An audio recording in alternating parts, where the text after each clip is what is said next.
какво си готов за Исуса, на какво си готов за Христа? Ще му бъдеш ли ти тъй послушен, както той бе на Бога Отца? Той пред нищо за теб не се спря, заплати най-висока цена.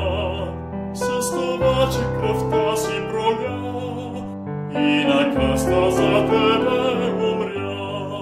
Ще последваш ли своя Спасител, се отдай, но без корист, без страх, и ще бъдеш ли верен свидетел, който чужд е на слабост и грях.